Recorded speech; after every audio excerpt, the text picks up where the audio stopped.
Today we're talking about something that doesn't get discussed honestly enough in autistic communities, and that is what actually happens in your life when you find out. Not what's supposed to happen, not what looks good in social media, but what actually happens. Because some people get their diagnosis and they feel alive. Like every confusing thing about their life just snapped into focus.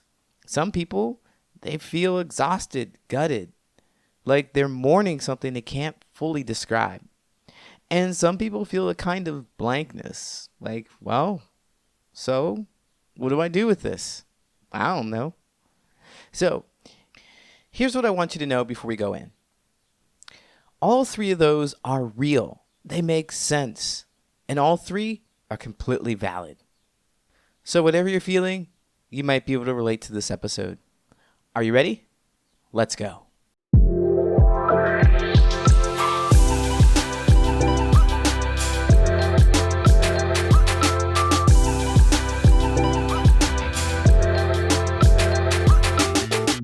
What's going on? My name is Coach Lee Hopkins. My pronouns are he, him, his, and you're listening to the Patterns of Possibility podcast, the podcast for late identified autistic adults who want real relationships without fake masks.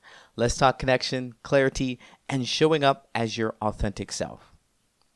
Now, for some people, the diagnosis feels like it fits. There is a specific kind of person who gets their diagnosis or self-identifies and immediately feels something change. The overwhelm at loud restaurants suddenly has a reason. The way they've always needed to plan in advance has a reason too. Maybe the exhaustion after social events, the deep need for things to make logical sense, the way they've always felt slightly out of place in rooms they've walked into, all of it suddenly makes sense. And that is completely relatable to me. Some of the things that I've done, like eating the same foods over and over again, sensitivity to sound, not being able to express my feelings, it all made sense. And I was very grateful to be able to put a label on what I was experiencing. And even more so, I was very grateful to be able to connect with people who were having the same experiences. Like for me, suddenly I was not alone. And there was a name for what I was experiencing. And because there was a name for what I was experiencing, and there were studies, there were information about it, there were other people talking about their experiences, that I could see another person's experience. And I could relate to that and say, oh, I didn't even know I was doing this. I had no idea. And so I immediately felt like I was less alone and part of the community. For me, the identification of myself and seeing myself in other people just felt so healing. Now, for others, the diagnosis is like going to a surprise party when you hate surprises. It's like, surprise! Like, fuck! Why are you all here? I just wanted to be alone. That kind of feeling people get. And they feel something heavier settle, because understanding yourself is something we were supposed to do in our 20s. You know, we're supposed to discover ourselves and what we like and what we feel and what we love and what we don't like, and then we implement it in our 30s. But if you are late identified, late diagnosed in your 30s, like 38, 47 and beyond, it's like, I thought I knew everything about myself already. Like, what is this? It is so scary and jarring. It's confusing. It's frustrating. It's like everything that you thought about your life, that you thought you were, is flipped upside down. The relationships that felt confusing and exhausting, there's an explanation for it now, but this explanation? Is it me? Am I the problem? When they were told they were too much or too little, they're like, oh, yeah, you're autistic. That's why you were too much or too little. It's your fault. You're the problem. And they feel like the world is now blaming them. They feel like there's validation for everything that was bad and wrong with them when they were younger. And this grief is not a bad thing. We all have to grieve sometime. We will grieve anything that we have lost, whether it's a pen, whether it's a job, or whether it's a relationship. Some people might even grieve this and feel some anger because if they had known sooner, then they could have had a quote unquote better life. They could have done some more with the information, and they grieve the loss of the identity or the relationships or the experiences they could have had if they had known at 20, at 30, before they have spent all their life struggling trying to figure it out. Like imagine if you were told that you had communication issues because of your fear of intimacy. You went to a therapist and they said, well, you're just afraid of being close to other people. So that's why you just don't open up. And if you had a performance review that said you lacked intelligence or social intelligence, you would feel like, well, I don't lack those things. I am looking for help and support. I just don't understand exactly what it is that I need to do. And all the help and support I got was not helpful or supportive. It just blamed me. You might be very angry about having that experience. If that's something you can relate to, I'd like to hear from you. I'd like to learn about what your experience was like and what ultimately helped you if you feel like you're getting help these days. Did the identification help you? Like, did the diagnosis help you? Are you getting support because of that is specialized to help you in your neurodivergence? I would love to know. And then finally, talking about the last one, there's some people that just react to this information and they feel like nothing. They feel nothing. There's no lightning bolt of clarity. There's no flood of emotion like, oh, wow, everything just totally makes sense. Or, oh, man, fuck this world because I'm so upset that I wasn't told sooner. They just kind of go flat. They're like sitting with a piece of paper and thinking, okay, and now what? Now what do I do with this? And I think this happens more than people admit. At least I've seen this on the Reddit threads. More people don't really admit to this, especially for high masking adults who have spent decades managing their internal world from a distance. They're just observers. And that's one of the things that I have done quite a bit too. I love to observe people, and I also love to observe myself. And so I can see this being very real with the dismissal or the non-phasing of them and their own personal life. They've got this piece of paper that says they're diagnosed. They've got this new understanding of themselves, and they're just not sure what to do with it.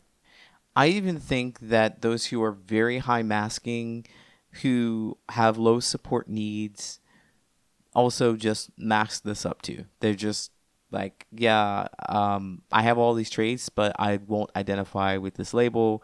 It doesn't mean anything for the way my life is going, and perhaps not even pursue any more information about what that could mean for them. And so as we get older, I'd like to say, something on this is when we get older, our neurodivergence does something, like our neurotype does something in conjunction with how our body ages. When our hormones changes, especially for those who go through perimenopause and menopause, when you get older, your neurodivergence, there's an impact on how your body changes.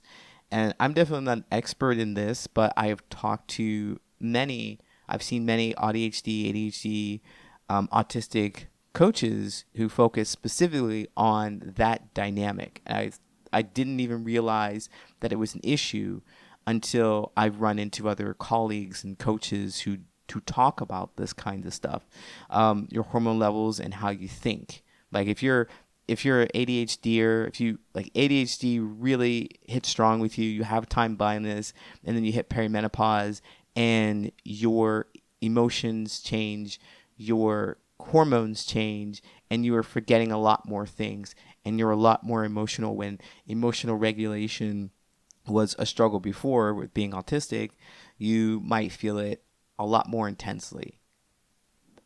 It's wild. It's wild. And as a trans man, that's something that I need to pay attention to. And because I look into the community, because I looked at that label and I thought, yes, this is a part of me. This makes so much sense. And because people are talking about these specific things related to autism, I got to receive more information, more awareness of what to prepare for as I get older. And I think it happens that it's important to, this is my own personal opinion, but if you are seeing correlating behaviors in yourself and what other people are discussing, it's worth looking at the behaviors. And maybe you won't want to assume the label or accept the label, but I always tell people that the label really doesn't matter if you don't want to identify with it.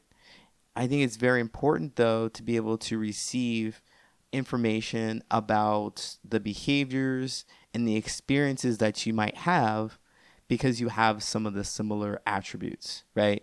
So basically what I'm saying is that if you don't want to identify as ADHD or autistic, that's fantastic. It doesn't really do anything for you. You're like, now what with it? That's fantastic. That's okay. There's no problem with it at all. However, it would be a benefit to you if you were to look still under those labels and look at some of the experiences that people are having and some of the challenges that people are having, so that you can find the resources and the support that you need because you have the similar behaviors. Don't have to assume the label. Just look at the experiences that people are having and choose what works for you. Choose what fits for you. Because I'm telling you, I think that many providers and supporters, many coaches who help autistic, ADHD folks, neurodivergent folks, people who help them, they don't say you need to come to me with a diagnosis. You need to identify this way or I won't help you. That's not something that I would ever say to a potential client. That's nothing I would ever say to anyone. If you have these behaviors, if you have these experiences and you can relate to what I'm saying, then there is a high chance that the tools will work for you. They will work for you. You don't have to identify with the label. The places that really want you to have a diagnosis, a piece of paper to identify with it, are corporations or organizations, so that you can get benefits or disability access, So I'm not a coach who does that. I'm not looking for a piece of paper. And I say it all to say is that simply, you don't have to identify with it. You don't have to identify, but getting support is out there if you are willing to look under those labels and connect with that. So no matter where you landed on this, whether you were excited for your diagnosis or discovery, whether you were frustrated because you didn't get the support you needed, or being told that you were not enough, or grieving the life that you thought you could have had, or if you're just kind of blank in the stillness, there are three kinds of people that you need in your season in your life, no matter what. They are your mirrors, your windows, and your doors. Mirrors are the people who reflect back your actual experience to you without trying to fix it. So if you're celebrating, they celebrate with you. If you're grieving, they sit with you without trying to rush you into gratitude. Well, at least you know. No, they don't do that. And if you're waiting to feel something, they wait alongside you. I think mirrors are witnesses. They just witness who you are at this moment. Next are your windows. Windows are people who are a little further down the road. They're other late identified autistic adults. They're therapists who actually understand neurodivergence, communities where you can skip the basics because everyone gets it already, right? They already have a story that sounds like yours, that you can relate to, and sometimes is exactly what you need to see. Then finally, we have your doors. Now, don't think about doors being as closed doors, but maybe doorways would be a better example of how this works. They pull you into a life that actually fits. You go through it and you get to a new experience that actually fits your life, actually fits how you feel and identify as an autistic person, or a person who doesn't identify as an autistic person but has all these traits. You can be in these experiences with other people because now you know how to use your brain to work in a way that benefits you, that helps you communicate better. You go into those spaces in which people also understand, appreciate those as well. New environments that you haven't been before, you haven't thought to be in before, because now you know how your brain works. You go through that doorway. These people are those who will help you create those experiences. And this is what I do for my clients. I help my clients create those relationships that are going to help them. I help them find the mirrors, the windows, and the doors in their lives. One of the things that I do is one-on-one coaching. If you're interested in having a one-on-one coaching session with me, 30 minutes, free, no obligation, I will help you find an actionable step to create those relationships that you're looking for. If you're newly diagnosed, or if you've been diagnosed for a while, or self-identified, however you identify with it, if you need support, I've got you. Go to patternspossibility.com. But another thing that I do is the Social Connection Summit. So I organize events to help bring like-brained people together. And the Social Connection Summit is the biggest event of the year. It happens in September of every year. And no, it's May. I'm talking about it in May because this is something that I am ecstatic about, and I think you will be too. Because we are going to be exploring what most content creators don't talk about. It's how autism and neurodivergence shows up inside of your body, in your culture, and inside of your identity. When those things intersect, that's where your actual experience lives. That's where the real explanations are. And that's exactly what we're going to be talking about at the Social Connection Summit 2026. So what is the summit? Well, it's a 2-day virtual event for late identified professionals. You've probably done the work, you've read the books, you've heard the podcasts, but this is where the pieces stop being interesting and actually start being useful. The summit takes place on September 23rd and September 24th. Right now, you can get on the interest list, and that list gets first access when registration opens. They get early access to the agenda, speaker announcements, and behind-the-scenes content, as well as other surprises as the summit comes together. Go to socialconnectionsummit.com for more information, and the link is in the show notes. You can go add your name. All right, let's wrap this up. If you've heard something today that has helped you see yourself in relationships a little differently, then I'd love to hear your thoughts. You can leave a comment here, or you can reach me at patternsofpossibility@gmail.com. I'd love to hear your thoughts. Also, if you could take a moment to rate, review, and subscribe, it really helps more people find these conversations and join our growing community. And speaking of community, if you're looking for a space where you can express yourself and be met with curiosity rather than rejection as a late diagnosed autistic adult, then come visit thepatternsofpossibility.com and find your community there. Learn more about what we're doing. We're connecting with others. You can be yourself and authenticity in this space. Find other people who've had your experiences, who know what you're going through, so you don't have to do this alone. Until next time, take care of your energy, and remember that connection starts when you allow yourself to be seen.